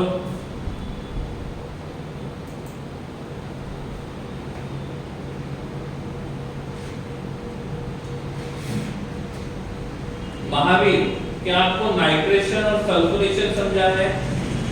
महावीर, क्या आपने नाइट्रेशन और सल्फोनेशन पढ़ा है?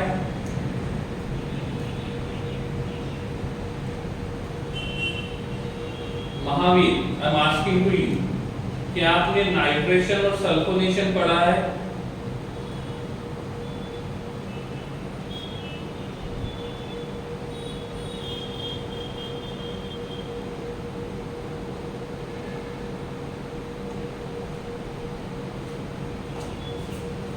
बोलिए Rishabh.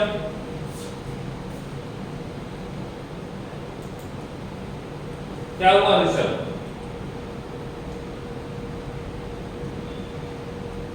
Rishabh, what happens? Okay, चलिए इधर ध्यान दो, ठीक है? हाँ, हैलोजनेशन में H2 है। कौन है? H2, ठीक है? इन प्रेजेंस ऑफ AlCl3 तो X+ और X- मिलेगा।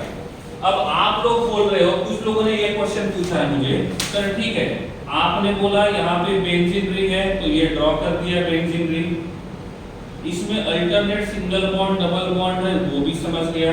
कुछ लोगों का ऐसा कहना है कि सर ये भी समझ गया, ठीक है? हाँ, इसमें कहा मैंने लिखा है वाटर रिलीज होगा, इसमें कहा लिखा है वाटर, तो लिखा ही नहीं है मैंने अभी थर्ड वाले में लिखा ही नहीं है मैंने वाटर रिमूव होगा करके अभी।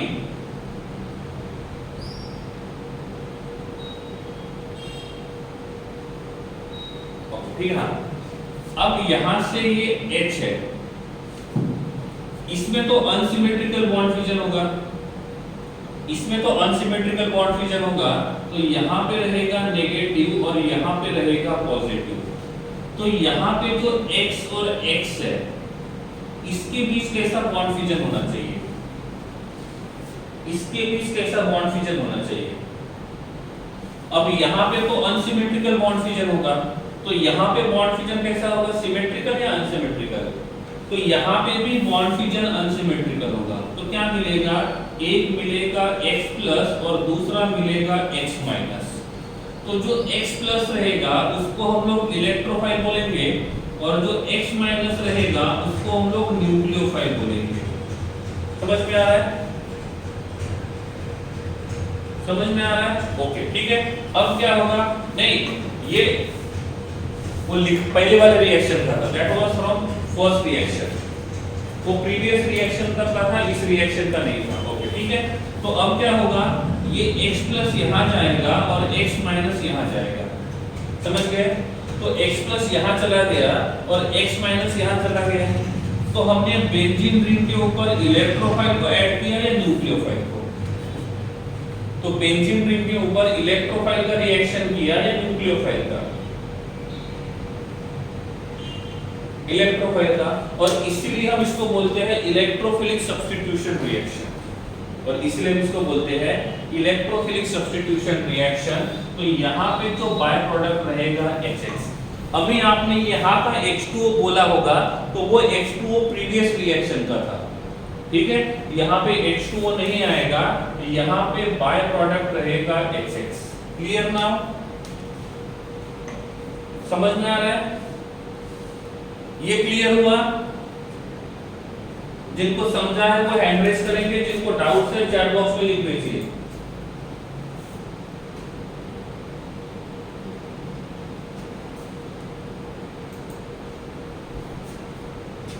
जिनको समझा है हैंड रेज करेंगे, जिनको नहीं समझा है चैट बॉक्स में लिखेंगे। ओके, ये था हैलोजनेशन, ये था हैलोजनेशन। इसका मतलब हैलोजन रहेगा, क्लोरीन रहेगा तो क्लोरीनेशन, ब्रोमीन रहेगा तो ब्रोमिनेशन, आयोडीन रहेगा तो आयोडीनेशन, ठीक है। ऋषभ का कहना है, शाह ऋषभ का, कि सर ये क्लोरीन का एग्जांपल लेके पढ़ा दो। तो यहाँ पे मेरे पास बेंजीन रिंग है, इसमें alternate single bond double bond है, यहाँ का हाइड्रोजन मैंने सिलेक्ट किया, यहाँ पे रिएक्शन किया मैंने Cl2 का, रिएक्शन किया मैंने in presence of AlCl3, then what will be the product. बना के दिखाओ क्या होगा प्रोडक्ट, आप ही ट्राई करो, ट्राई करो एक बार, प्रोडक्ट क्या होगा। Let's try.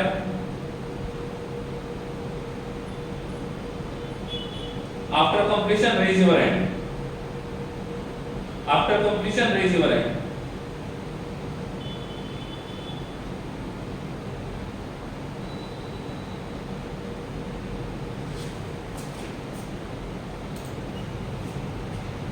After completion raise your hand.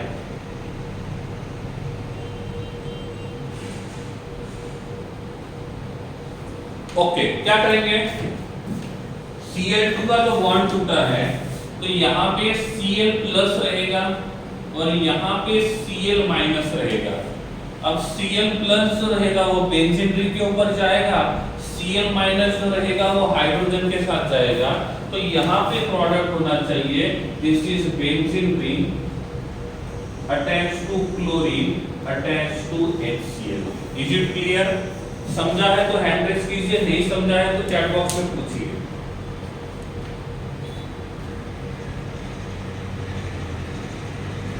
No देवर्स, ओनली वन। समझा है तो हैंड रेज कीजिए, नहीं समझा है तो चैट बॉक्स में पूछिए। ऋषभ क्लियर हुआ? Rishabh clear now? ओके तो ये जो रिएक्शन है, इस रिएक्शन को हम बोलेंगे हैलोजनेशन रिएक्शन। ठीक है, ओके। तो this is halogenation reaction. Gracy, हमने यहाँ पे Cl2 को ऐड किया है। Cl2 का बॉन्ड अनसिमेट्रिकली तोड़ेंगे तो Cl- और Cl+ होगा। Cl+ जाएगा बेंजीन रिंग के ऊपर, Cl- जो रहेगा वो H+ के साथ जाएगा, तो ये बन जाएगा HCl और ये Cl यहाँ जाएगा, तो यहाँ पे हमको मिलेगा क्लोरोबेंजीन। क्या मिलेगा? क्लोरोबेंजीन। ग्रेसी आपके लिए था। ठीक है, क्लियर, ओके। तो ये था कौन सा रिएक्शन? ये था हैलोजनेशन रिएक्शन। कौन सा रिएक्शन? Halogenation reaction.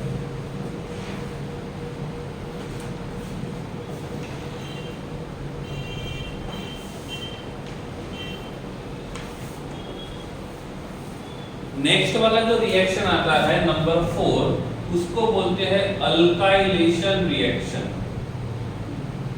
क्या बोलेंगे? Alkylation reaction.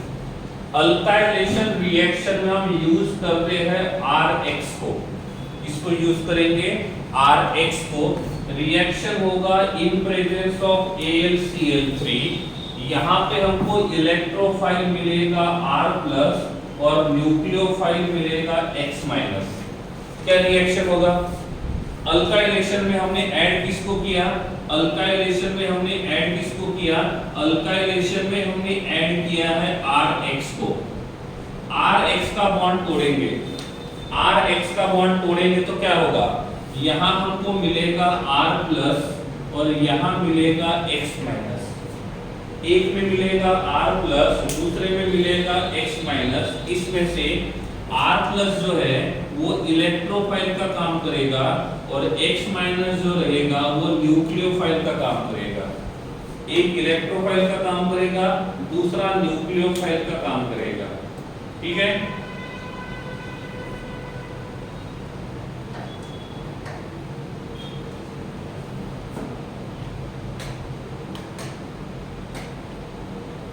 ओके। तो कौन? ये R+ जो रहेगा वो बेंजीन रिंग के ऊपर जाएगा। R+ जो रहेगा वो बेंजीन रिंग के ऊपर जाएगा और X- जो रहेगा वो H के साथ चला जाएगा, तो यहाँ पे बाय प्रोडक्ट जो रहेगा वो HX मिलेगा। बाय प्रोडक्ट जो रहेगा वो HX मिलेगा और यहाँ पे जो प्रोडक्ट मिलेगा that will be benzene ring attached to R। Benzene ring attached to R। समझा है तो हैंड रेज करो, नहीं समझा है तो पूछो।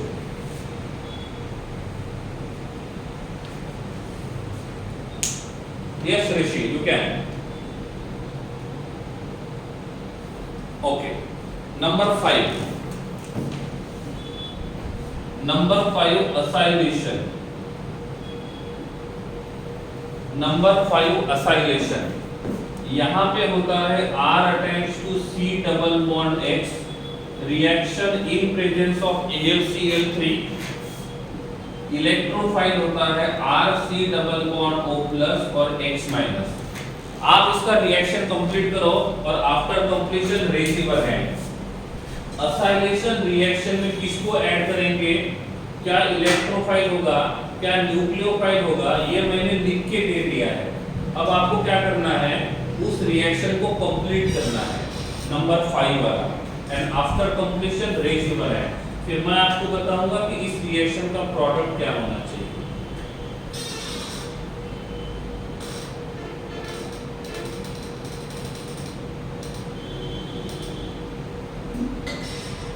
बस 10 लोग। ऐसा भी नहीं करना चाहिए, इतना भी डिफिकल्ट एग्जाम रिएक्शन नहीं है।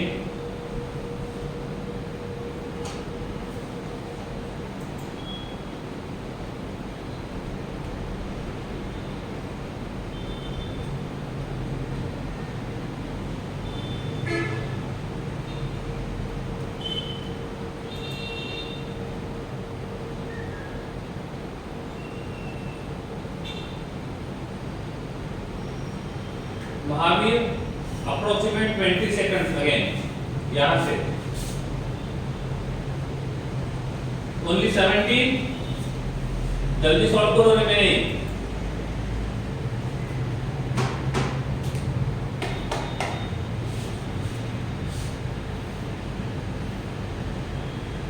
Only 17 students.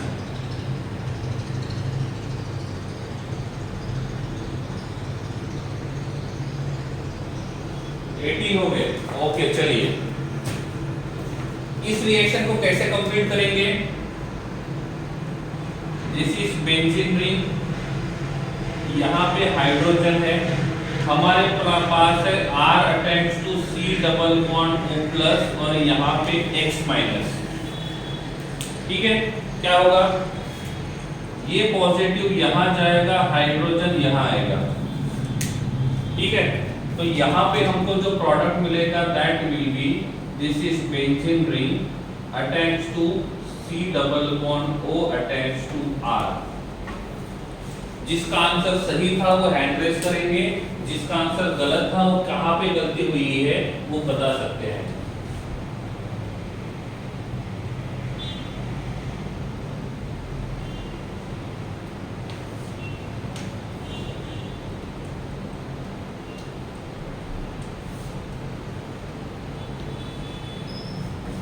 इसका नाम रहेगा एसिटोफिनोल, इसका नाम रहेगा एसिटोफिनोल। देवर्ष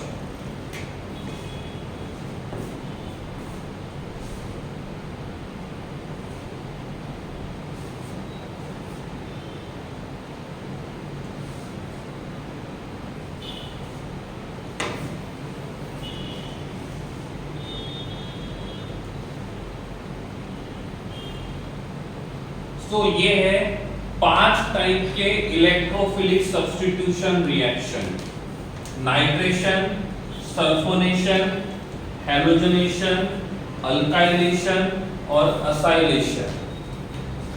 किसको ऐड करेंगे, किसको ऐड करेंगे, किसके प्रेजेंस में ऐड करेंगे, इलेक्ट्रोफाइल क्या होगा, न्यूक्लियोफाइल क्या होगा और बाय प्रोडक्ट क्या मिलेगा, ये सभी बातें मैंने यहाँ पे लिख के दे दी। अब देखो मैंने यहाँ पे बेंजीन रिंग को ड्रॉ किया है, alternate single bond, double bond, और हर कार्बन के पास यहाँ पे हाइड्रोजन प्रेजेंट है, हर कार्बन के पास हाइड्रोजन प्रेजेंट है। अब मैंने बोला मुझे सिग्मा बॉन्ड तोड़ना है और पाई बॉन्ड तोड़ना है। यहाँ पे जो बॉन्ड्स है ये पाई बॉन्ड्स है और रिमेनिंग जो बॉन्ड्स है वो सिग्मा है। कौन सा बॉन्ड इजीली टूटेगा, इनमें से कौन सा बॉन्ड इजीली टूटेगा? सिग्मा। कौन सा बॉन्ड इजीली टूटेगा? सिग्मा। अब देखो सपोज मैं ये रिएक्शन डार्क में करता हूं और ये रिएक्शन लाइट में करता हूं, तो डार्क वाली रिएक्शन और लाइट वाली रिएक्शन में से कौन से रिएक्शन में एनर्जी ज्यादा देंगे? लाइट रिएक्शन और डार्क रिएक्शन में से कौन से रिएक्शन में एनर्जी ज्यादा रहेगी?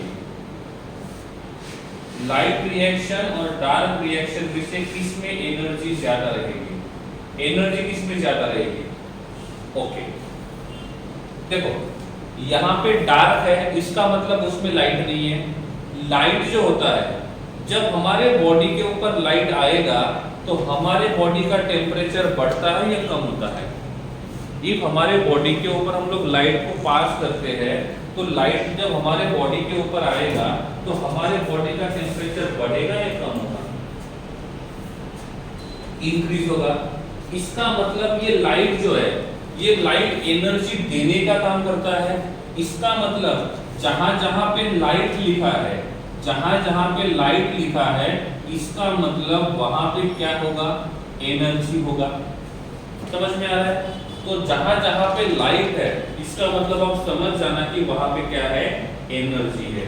तो कहीं पे भी लिखा जाता है इफ कोई रिएक्शन डार्क में है इसका मतलब हमने वहां पे एनर्जी को सप्लाई नहीं किया। और कोई भी रिएक्शन जब लाइट के प्रेजेंस में लिखा जाता है, इसका मतलब वो रिएक्शन हमने एनर्जी के प्रेजेंस में किया है। तो ये रिएक्शन बिना एनर्जी देके और ये रिएक्शन एनर्जी देके, ठीक है। तो अब मुझे बताओ इनमें से कौन से रिएक्शन में सिग्मा बॉन्ड टूटने का चांस ज्यादा है। देखो सिग्मा और पाई में से सिग्मा इजीली टूटेगा और पाई इजीली नहीं टूटेगा। तो मुझे बताओ इनमें से कौन सा रिएक्शन ऐसा है जिसमें पाई बॉन्ड टूट सकता है। इनमें से कौन सा रिएक्शन ऐसा है जिसमें पाई बॉन्ड टूट सकता है, लाइट वाला। और ऐसा कौन सा रिएक्शन है जहां पे ओनली सिग्मा बॉन्ड टूटेगा। ऐसा कौन सा रिएक्शन है जहां पे ओनली सिग्मा बॉन्ड टूटेगा, ठीक है। इसका मतलब मैं यहाँ पे लिख सकता हूँ डार्क वाले रिएक्शन में सिग्मा बॉन्ड टूटेगा और लाइट वाले रिएक्शन में पाई बॉन्ड टूटेगा। समझ में आ गया। ये सिग्मा और पाई वाला समझ में आ गया है तो हैंड रेज करो, नहीं समझा है तो चैट बॉक्स में लिख दो।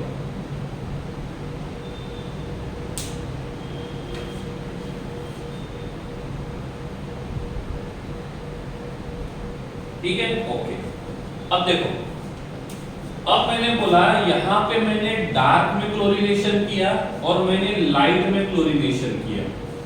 तो यहाँ पे भी हमने Cl2 को ऐड किया और इसमें भी हमने Cl2 को ऐड किया। तो दोनों रिएक्शन में Cl2 को ऐड करेंगे। इस रिएक्शन में पाई बॉन्ड टूटेगा, इस रिएक्शन में पाई बॉन्ड टूटेगा। एक Cl2 ऐड किया है तो एक पाई बॉन्ड टूटेगा। तो ये मॉलिक्यूल जो रहेगा वो इस प्रकार से दिखेगा। समझ में आ गया।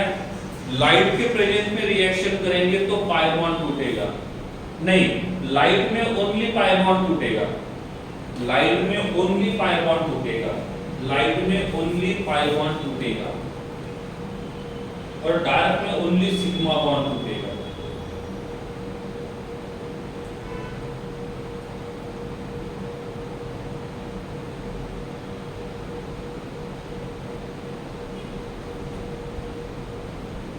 क्लियर, ओके ना। तो इसका एक पाई बॉन्ड चला गया। देखो ये ऐसे था, यहाँ पे हाइड्रोजन, यहाँ पे हाइड्रोजन, यहाँ पे हाइड्रोजन, यहाँ पे हाइड्रोजन, यहाँ पे हाइड्रोजन और यहाँ पे हाइड्रोजन। और जो भी रिएक्शन लाइट के प्रेजेंस में होता है उसमें सिमेट्रिकल बॉन्ड फ्यूजन होता है। तो दोनों Cl के बीच का हम सिमेट्रिकल बॉन्ड फ्यूजन तोड़ेंगे तो दोनों Cl के पास एक एक इलेक्ट्रॉन अनपेयर्ड होगा। यहाँ पे सिमेट्रिकल बॉन्ड फ्यूजन हुआ है तो यहाँ पे भी सिमेट्रिकल बॉन्ड फ्यूजन करेंगे। बॉन्ड समझ में आ रहा है। क्या किया, क्या किया, लाइट के प्रेजेंस में सिमेट्रिकल बॉन्ड फ्यूजन होगा तो Cl2 के बीच का सिमेट्रिकल बॉन्ड फ्यूजन होगा तो दोनों Cl के पास एक एक अनपेयर्ड इलेक्ट्रॉन रहेगा। कार्बन कार्बन के बीच का पाई बॉन्ड टूटेगा और दोनों कार्बन पे अनपेयर्ड इलेक्ट्रॉन रहेंगे। अब क्या होगा, अब क्या होगा, यहाँ का जो अनपेयर्ड इलेक्ट्रॉन रहेगा वो यहाँ बॉन्ड बनाएगा और यहाँ का जो अनपेयर्ड इलेक्ट्रॉन रहेगा वो यहाँ पे बॉन्ड बनाएगा। समझ में आ गया। तो लाइट के प्रेजेंस में रिएक्शन करेंगे तो वो डबल बॉन्ड पे होगा, लेकिन जब हम डार्क में रिएक्शन करेंगे तो वो सिग्मा बॉन्ड को तोड़ेगा।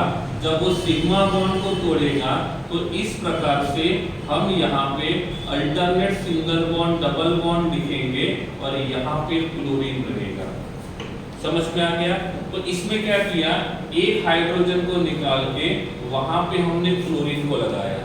इसमें क्या किया, एक पाई बॉन्ड को निकाल के हमने Cl को लगा दिया। सपोज मैं ये रिएक्शन 6 बार करता हूं तो क्या होगा, देखो एक हाइड्रोजन को निकाल के, एक हाइड्रोजन को निकाल के एक क्लोरीन लगाने के लिए कितने Cl2 यूज किए। एक हाइड्रोजन को निकाल के एक क्लोरीन को लगाने के लिए कितने Cl2 यूज किए, एक। तो ऐसे 6 हाइड्रोजन है तो यहाँ पे 6 क्लोरीन Cl2 को लगाना पड़ेगा। तो हम 6 Cl2 को लगाएंगे तो सभी जगह के हाइड्रोजन निकल जाएंगे और सभी जगह पे Cl आएगा और यहाँ पे बाय प्रोडक्ट मिलेगा 6 mole of H2, 6 mole of HCl। समझ में आ गया? ये वाला रिएक्शन क्लियर है? This is second last reaction, इसके बाद एक ही रिएक्शन है। ठीक है, ये क्लियर हुआ, ये क्लियर हुआ। इसको बोलते हैं बेंजीन हेक्साक्लोराइड, इसको बोलते हैं बेंजीन हेक्साक्लोराइड, और शॉर्ट में बोलते हैं BHC। ये इंसेक्टिसाइड का काम करता है, ये इंसेक्टिसाइड का काम करता है, तो खेती में इसको हम यूज करेंगे मैक्सिमम 20 मिनट्स। ठीक है, ओके। हाँ, और इसके बाद एक रिएक्शन बाकी है, वो होने के बाद आज का क्लास यहीं पे खत्म कर देंगे। ठीक है, हाँ, ओके, ठीक है। तो डार्क में हम 6 पैन क्लोरीनेशन करेंगे तो इस प्रकार से प्रोडक्ट मिलेगा। अब एक पाई बॉन्ड को तोड़ने के लिए कितने Cl2 यूज किए? एक पाई बॉन्ड को तोड़ने के लिए कितने Cl2 यूज किए?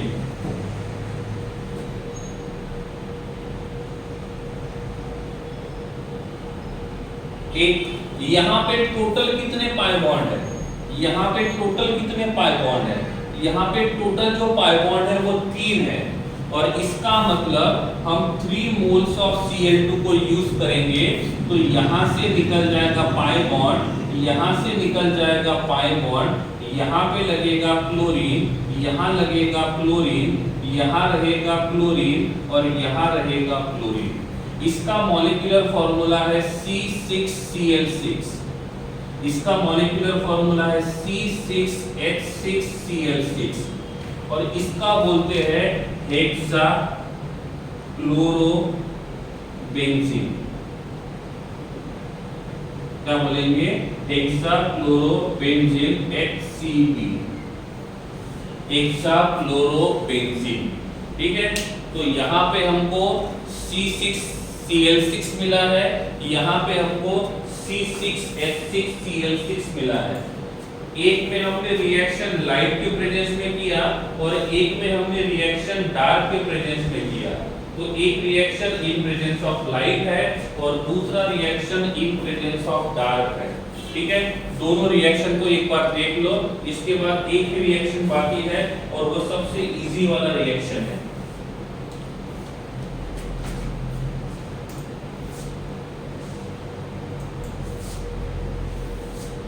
क्लियर है?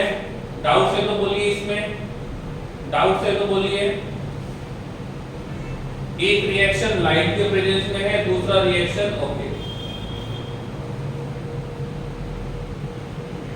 प्रोडक्ट सिग्मा वाला ज्यादा स्टेबल है, ये वाला प्रोडक्ट ज्यादा स्टेबल है compare to this one, because ये अभी भी एरोमेटिक है, ये अभी एरोमेटिक नहीं है देवर्स। ये वाला प्रोडक्ट ज्यादा स्टेबल है compare to this one, this is aromatic, this is non aromatic. ठीक है, ये केमिकल लैब में यूज होता है, ये केमिकल लैब में यूज होता है, ये खेती में यूज होता है। BHC powder, BHC powder insecticide करने का काम करता है। क्लियर है? ओके, चलिए अब लास्ट रिएक्शन, आप सबका favourite reaction, combustion reaction. Last reaction सबका फेवरेट रिएक्शन, कंबशन रिएक्शन। हम बेंजीन का कंबशन करेंगे C6H6, ऑक्सीजन के प्रेजेंस में हम लोग हीट करेंगे, तो प्रोडक्ट मिलेगा CO2 और H2O। तो इस रिएक्शन को बैलेंस करके दिखाओ, इस रिएक्शन को बैलेंस करो। C6H6 का कंप्लीट कंबशन करेंगे, CO2 और H2O मिलेगा। How many moles of carbon dioxide? How many moles of carbon dioxide will be there? How many moles of carbon dioxide will be there? Okay. How many moles of H2O will be there? How many moles of H2O will be there? How many moles of O2 will be there? How many moles of O2 will be there? Okay, let's start. Carbon atom 6 है, 6 से multiply करते हैं। Hydrogen 6 है, 3 से multiply करेंगे, ये हो गए 12। और ये 3 15, तो ये रहेगा 15/2, तो O2 होने चाहिए 15/2। Yes, that's correct. बहुत सारे लोगों का आंसर जो रहेगा वो सही है, बहुत सारे लोगों का जो आंसर है वो सही है। ठीक है, ओके। चलिए अब एक काम आपको देता हूं मैं, टेक्स्ट बुक निकालना है आपको, एनसीईआरटी का टेक्स्ट बुक निकालना है, निकाल लो। मैक्सिमम 5 मिनट्स लगेंगे, उसके बाद क्लास को एंड कर देते हैं। टेक्स्ट बुक निकालो, टेक्स्ट बुक निकालने के बाद हैंड रेस कर देना है, यह तो पता चले कितने लोगों ने टेक्स्ट बुक निकाली है। चैप्टर नंबर 13,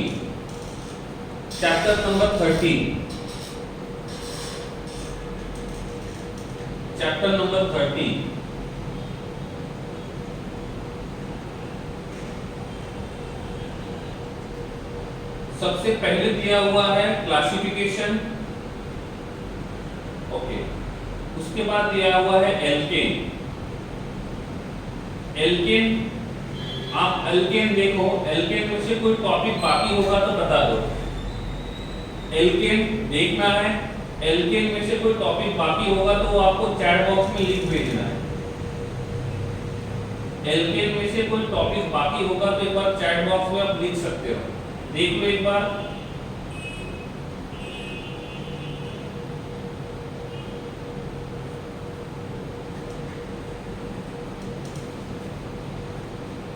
एल्केन में से कौन सा टॉपिक बाकी है?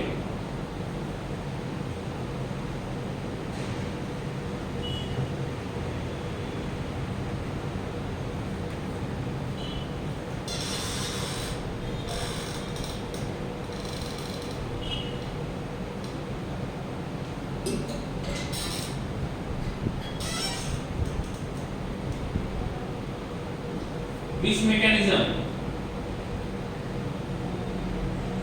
पायरोलिसिस क्रैकिंग पढ़ाया था मैंने, महावीर, पायरोलिसिस क्रैकिंग पढ़ाया था मैंने।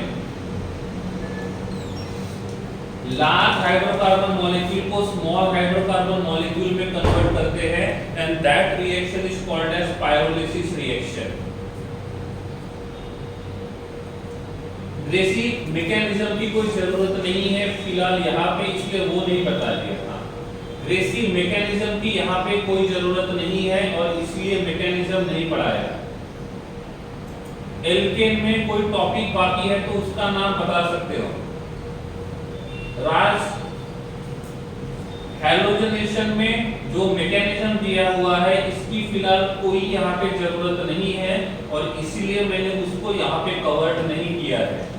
तो इनिशिएशन, प्रोपोगेशन, टर्मिनेशन फिलहाल उसकी तरफ ध्यान नहीं देना है। नेक्स्ट टॉपिक ऑफ एल्केन जो बाकी है,